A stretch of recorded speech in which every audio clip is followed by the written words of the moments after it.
you look at every center who has played in an NFL game in the last 30 years, only 3 of them have been voted into the Pro Football Hall of Fame.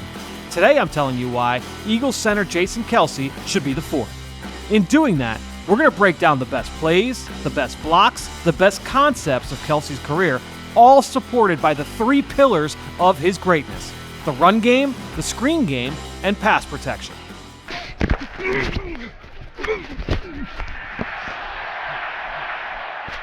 Now we're going to start things off with pillar number 1, the run game, because when people typically talk about undersized centers, the term scheme-specific is often thrown around. But Kelce has been the opposite, because if anything, the veteran has been literally scheme-proof. No matter the head coach, no matter the play caller, no matter the quarterback, the running back, or the offensive lineman around him, Kelce's rare athleticism has been a true asset to the Eagles' rushing attack. One play at a time now.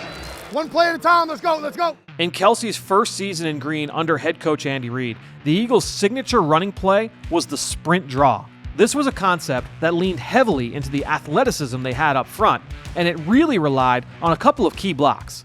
On the play side, the tackle and the guard both had to sell pass at the snap, and this often resulted in the defensive line on that side working upfield and giving the running back room to work. Kelce, meanwhile, had to go hunt up the linebacker on that side, whether that meant releasing up immediately to the second level or pulling behind the guard and getting out in front. It should be no surprise that Eagles running back LaShawn McCoy led the NFL with 48 explosive runs that season, with Kelce out in front on a number of those occasions. Now, he was a rookie 6th-round pick that spring, the 3rd offensive lineman the Eagles selected in the 2011 draft. But his position coach, the late great Howard Mudd, had him pegged from the jump. This past spring, Eagles general manager Howie Roseman talked with Jason about his evaluation coming out of Cincinnati and how he represented everything that Mudd wanted in an offensive lineman: explosiveness, athleticism, instincts, vision on the field. And early on in training camp, Mudd went to Roseman and said,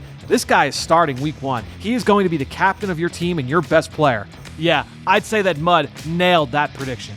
Because despite playing 1,000 more snaps than any center in football since coming into the league in 2011, according to Pro Football Focus, no center has graded higher during that time as a run blocker than Jason Kelce. He has been a force for the Eagles whenever he has been on the field.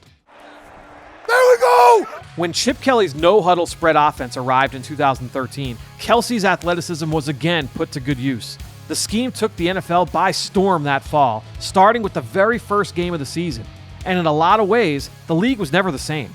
The Eagles led the entire NFL in both rushing yards and in explosive plays on offense that season. And one of their staples in that rushing attack was the pin-pull sweep. A lot of teams had the sweep in their playbook at this point, but with Kelce and the Eagles' new offensive line coach Jeff Stoutland leading the way, the Eagles installed a wrinkle that made it really hard to stop. You can go back to Vince Lombardi's Green Bay Packer teams and find them running the halfback sweep, and that version of the play lasted in the NFL for decades. Traditionally, the sweep utilized a pair of pulling guards, 2 lead blockers out in front for the running back. While the guards were on the move, the tackle and the center would both block down on the defensive lineman. But this was a really tough block for the backside guard. That's a long way to travel for what would be a 300-pound lineman in today's NFL. But what if you had a really athletic center, one who could get out in space as the lead blocker and let that guard cut off the defensive tackle instead? The problem was your typical center just could not cover that much ground.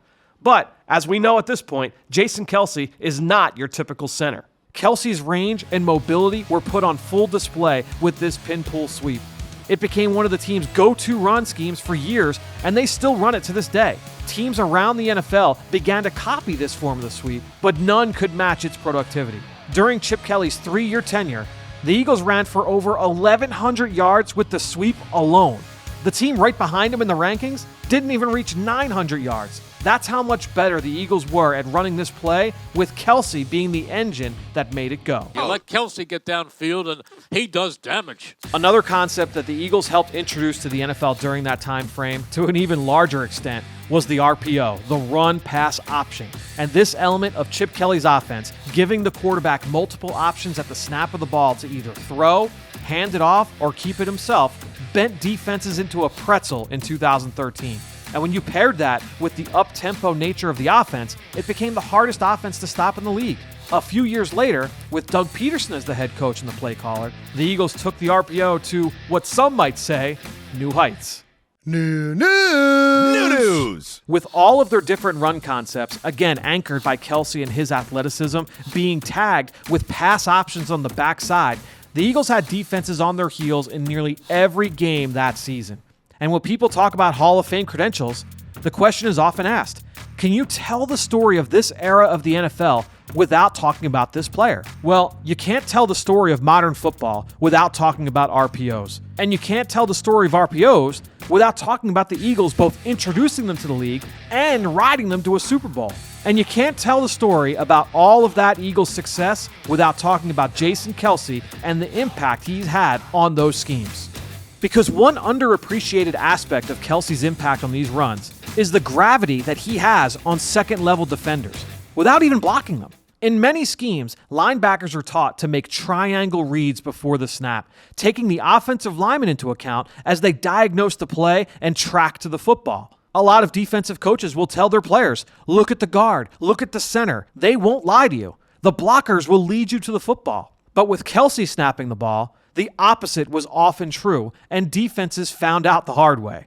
Look at Kelce on these plays. As he moves, the linebacker often moves with him. With that, the pass lane opens up, and the Eagles are moving the football. This was true in RPOs, as well as on play-action passes. Kelce's athleticism consistently put stress on defenses, as linebackers and safeties are always worried about being out-leveraged in the run game, which makes them vulnerable in the pass game. When Jason Kelce was coming out of college, he checked in at the scouting combine at just 280 pounds. Just how light is that? Since 2001, nearly 1,200 offensive linemen have weighed in at the combine in Indianapolis. And there's been exactly one that has come in at a lighter weight than that. One out of 1,200 players.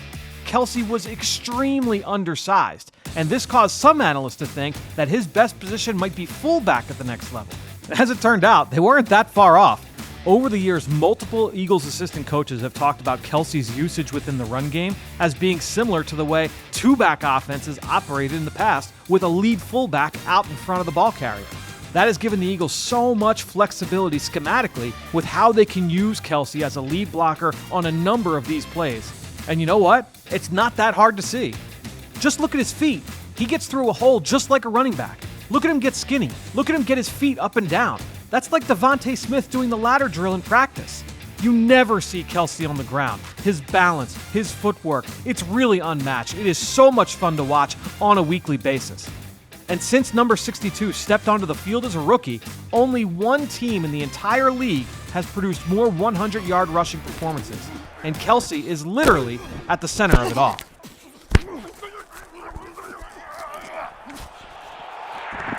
Touchdown. Way to go, baby. As the Nick Sirianni and Jalen Hurts era has taken off here in Philadelphia, the run game continues to be a focal point, with Kelce being a huge part of it. With Hurts in the backfield, though, these run schemes have only gotten more layered and more complicated because of Hurts' abilities with the ball in his hands. As the QB runs have become more of a fixture, Kelce's versatility has been one of the keys to make it go.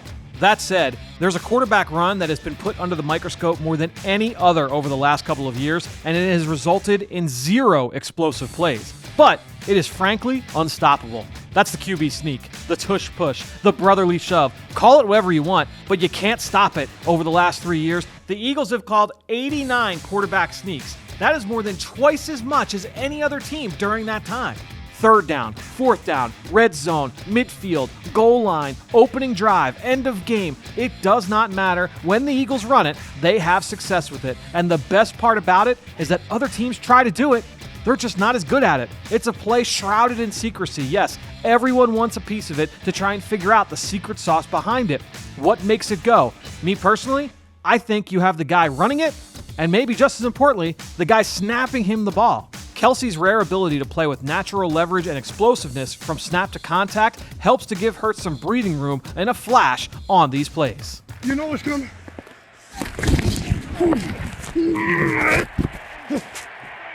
Now, a lot of the runs that we have used so far have put Kelce's athleticism on full display. but I have always felt that his run blocking at the point of attack has been underrated. He's got great power, getting far better movement on the ground than he's ever given credit for. Watch the movement he gets on some of these blocks. The ability to take a defender and get him off his spot, to displace him against his will, to flat out eject him from the play. He consistently plays with such great technique. He knows exactly where to work his hands. He knows exactly where to take his feet. His hips are always where they need to be. He wins the leverage battle on nearly every snap. And that's where you get to his ability to surface a block. And you might say, Fran, what is surfacing a block? Well, on every play, Kelce knows when and where to strike his target, and with which part of his body. He does this knowing exactly where the ball carrier is supposed to go and where his help is next to him. Look at this play. This is going to be a zone run to the left. Kelce and the right guard are responsible for blocking this defensive tackle before Jason has to then work up to the linebacker. But details are everything here. If Kelce flies off the ball and just strikes wherever he wants, let's say he hits the outside shoulder, well, now the guard has nowhere to strike. He's either going to miss his block or he's going to block Kelce in the back. And that will keep Kelce from executing his next assignment on the play. So where does Kelce strike? He hits that inside shoulder, all while running his feet and maintaining leverage on his gap. He's got his third eye on that linebacker, and once he feels that the guard is in good position, watch how fast he reacts. This is where that athleticism and that play speed come back into play. Watch him get to the target, latch on at the second level, and at that point, the battle is over. Now, these blocks don't happen by accident. This is something that is drilled every single day in practice. This is time on task. Years and years of repetition, doing the same blocks over and over and over again in the spring, in the summer, and all through the fall into the winter months. That practice has paid off. We've been playing some really good ball, but that all starts with how we prepare during the week, how we get ready. Since Kelce has been drafted, no team in the league has generated more yards before contact on zone running schemes than the Eagles. As of this recording, they're about 200 yards ahead of the team in second place. Again, that is yards before contact, before the running back is even touched. And a big reason for that is the offensive line working together in unison, synchronized swimming, as Jeff Stoutland told me recently, to create these big plays.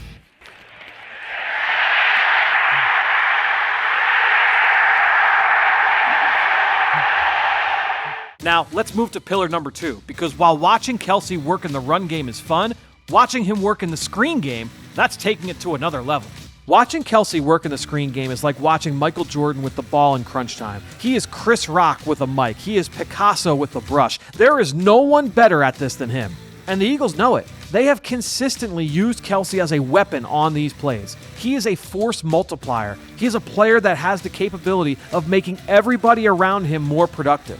And the numbers bear this out. Entering this season, no team in the NFL had created more yards after the catch on screens than the Eagles since Kelce entered the league in 2011. No team has generated more screens of 15-plus yards during that time. No matter if the screens are going to running backs, wide receivers, or tight ends, you can count on Kelce being a big reason why the play worked. Now, the most important area of the field on most screen plays is the alley. That's the area between the numbers and the core of the formation. If you win this area, you win the play. And if this is the battleground, Jason Kelce is the field general. He is the queen on the chessboard because of his rare ability to strike anywhere on the field.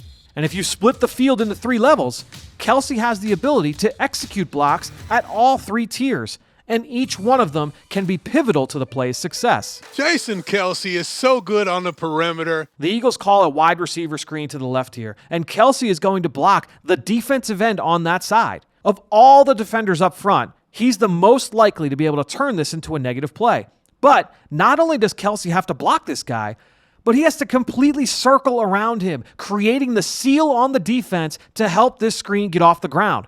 This is an incredibly difficult block for an offensive lineman to make, but Kelce gets it done. Kelce's athleticism puts him in position to consistently make these blocks on these plays over and over and over again. But you've got to give him credit for his discipline and his awareness and his technical proficiency as well. So many blockers in this situation, they might go for the kill shot. They might want to lead with the shoulder and really clean up the guy. But watch Kelce. Even when he's not blocking defensive ends, when he's going up against linebackers or safeties on these plays, watch him constantly practice good technique. There's no crackback blocks here. He's getting square to the target. He's using his hands. He's moving his feet. And when he can't get square, look at how he's just buzzing by the defender, creating just enough interference to give his teammate time to escape without drawing a penalty. Kelce has been great on these his entire career, and the same can be said for when he's the one out in front leading the way on these screens. People talk about defensive backs having ball skills or wide receivers that have the ability to track the deep ball or a running back's vision. It's this innate feel to navigate space, to lock onto a moving target when you're on the run and remain magnetized to them, keeping them from where they want to go. That's Kelce. The offensive line has to create a runway for the ball carrier on these screens. And with one of his teammates typically being the guy to set the outside curb, Kelce was almost always creating that inside edge. He is setting the crease, and rarely did he disappoint. These plays often had Kelce responsible for the linebacker, and that linebacker, he was often responsible for the running back in coverage. This block is going to determine whether the Eagles punt or get a first down. This play's from 2016. He's matched up on Deion Jones, and it's Jones' rookie year. He ran 4.5 at the Combine 8 months before this play. Meanwhile, Kelce is in year 6 in the NFL, but he goes step for step with Jones here, beats him to the spot, and makes the block. Now, some blocks like that one, they require an offensive lineman to break down, lock onto the defender, and run his feet. On others, that meant pulling off the perfect cut block, going high and through the thigh of the defender, so there was no chance of getting hurdled in the open field. Kelce's ability to execute these cut blocks in space is unmatched. And no matter if he went high or low, more often than not, Kelce was getting the job done, and he rarely made a negative play. This stat blew my mind.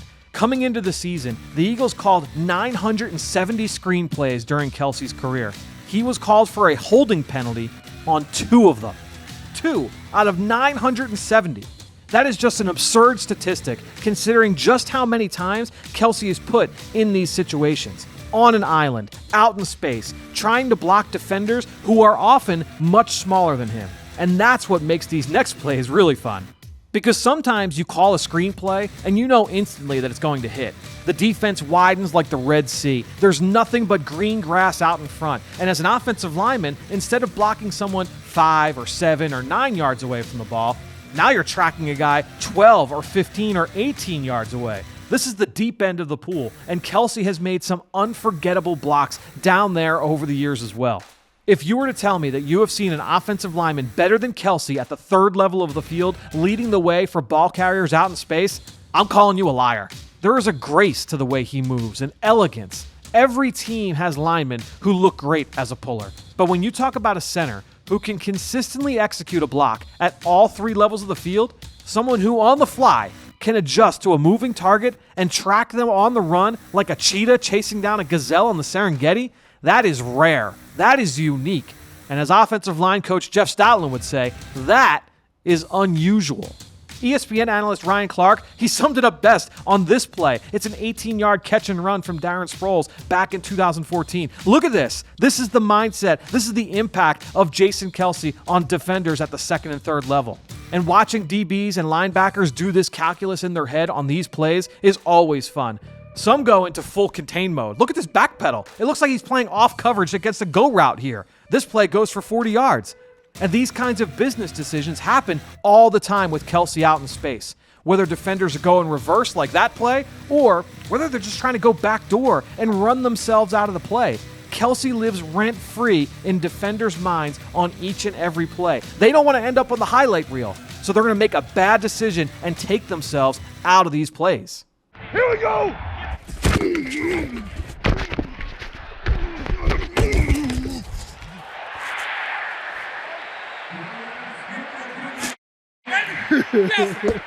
And I talked earlier about Howard Mudd. That was Kelce's first position coach in the league. Mudd wrote a book shortly after he retired, and in the first chapter of that book, he wrote that you don't find the offensive line finds you.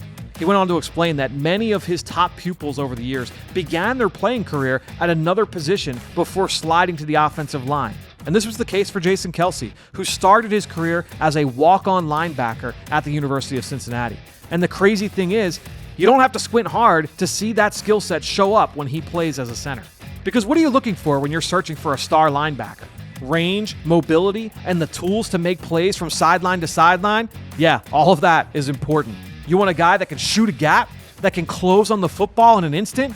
Yeah, Kelce can do that too. And especially today, you want a linebacker that can bring you some juice as a pass rusher, right? Work in a swim move or two, maybe mix in a club rip move, fly off the ball, blow past the line of scrimmage, and make plays on the other side? Yeah, Kelce can check that box as well. As a tackler, can you run your feet, wrap up, and finish the ball carrier to the ground? You already know he's going to give you a relentless pursuit of the football. I mean, come on, it's easy to see that Jason Kelce has all of the on-field traits that would have made him an excellent defensive player in the NFL. And that's not even to mention all of the intangibles that go into it as well.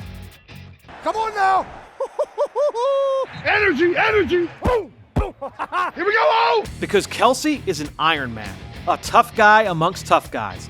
As of this video posting, he has started an Eagles record 148 straight regular season games, which also marks the longest active streak in the NFL at the center position.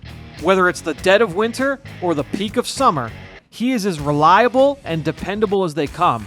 And when he is out there, you know you're getting relentless, maniacal effort on each and every play. Here we go, baby. Here we go.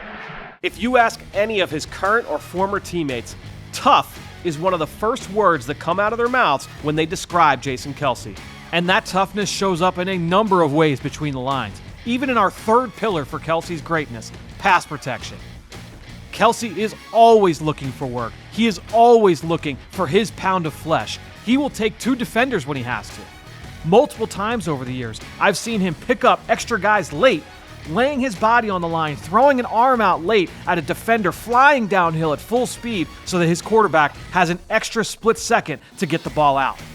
Kelce has always brought a ton of value in pass protection. He's got great feet, he uses his hands extremely well, and he's only gotten better with age. In fact, when you talk with former offensive linemen and analysts in the media, the strides that Kelce has made since he has gotten older have really stood out to everybody. It's a resounding theme in all of these conversations.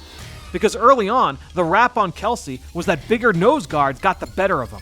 But in the middle of his career, he was able to turn the corner. Kelce adapted and has learned to thrive against linemen of all shapes and sizes thanks to both his mind and superior technique. And you can't talk about Kelce's value in pass protection without discussing the most important part of Kelce's greatness: his football intelligence, his ability to process information before the snap. Anytime we have had Jeff Stoutland in studio breaking down film, he consistently marvels at Kelce's ability to read a defense and innately set the protection correctly, regardless of whatever look the defense is throwing at them. And this is a great example from a playoff game against Todd Bowles, one of the top pressure schemers in the game. Bowles has linebacker Devin White, one of the best blitzing linebackers in football, mugging up on the line of scrimmage, with another linebacker, Levante David, prowling right behind him. The Bucs are clearly trying to draw the Eagles' pass protection that way. But look at Kelce. He's not taking the bait here. Instead, he is sliding the protection away from those two linebackers on 3rd and long. By sliding the protection that way, he's telling the running back, Jordan Howard, to keep an eye on those two linebackers on the backside, while Kelce and the rest of the offensive line worry about where he thinks the pressure is actually coming from. Kelce's ability to see the pattern, internalize it, recognize who is lined up where and what the probabilities are that they are going to blitz, and then reset the protection that way, this is invaluable. He is the epitome of the coach on the field, and on that play, it resulted in a 3rd down completion to move the chains. When you watch the Eagles over the years, it is extremely rare to see unblocked blitzers get home free to the quarterback. And that is a testament to Jason Kelce and his ability in this phase of the game. And it's not just pre-snap adjustments to blitz looks, but post-snap adjustments to stunts as well. Over the years, we have seen Kelce tirelessly work in tandem with his guards to pick up all the different games and twists from opposing defensive linemen to keep his quarterback clean. Hell, just this year, we saw him do it with a running back as well in the backfield. Hey! Kelce's consistency and reliability manifests in a number of other ways as well. And this is why I love talking to players and coaches, because they can point stuff out to us that people on the outside would never see. I was talking to former NFL offensive lineman Jeff Schwartz about Kelce, and he made the point about the internet liking a joke about all-pro right tackle Lane Johnson, who also should be going to Canton, by the way, and his ability to time the snap so well in pass protection. Jeff made a point that I'd actually never heard anybody else make. Lane's timing on these pass sets, that's because of Jason Kelce. Jason is so consistent with his rhythm and with his cadence that it helps his fellow offensive linemen play faster than normal, particularly when they use a silent cadence before the snap. So, when you get a rare athlete in Lane Johnson and you tell him exactly when that light is going to turn green at the snap, now he's getting a jump on all of the elite pass rushers in football. Kelce deserves some credit for that as well. Keep going, man. Love it, love it. And when you talk to former teammates of Kelce's, they will all laugh while telling you stories about both Jason Kelce and Jeff Stoutland's discussions in the meeting room, talking things through, devising game plans, not always agreeing, mind you, but always working to put the best possible plan together to put players in the best situations to succeed. Kelce has always taken this part of the job to heart, and his teammates and his coaches all love him for it. Yeah, baby. So we've done deep dives into the three pillars of Jason Kelce's greatness, with his impact in the run game, the screen game, and in pass protection. And when you pair the film with his resume, it's easy to see why the Hall of Fame is in his future. In Kelce's first 12 years as a starter, he was named to the Pro Bowl 6 times. He's one of just 6 centers in the history of the game to be named All-Pro at least 4 times in his career, and one of just 3 centers since the merger to be named First-Team All-Pro 5 times. All the rest of the players on those 2 lists are already enshrined in Canton, Ohio. Kelce was also a fixture for the Eagles' first Super Bowl in franchise history, and since then, in many ways, he's been the face of that team.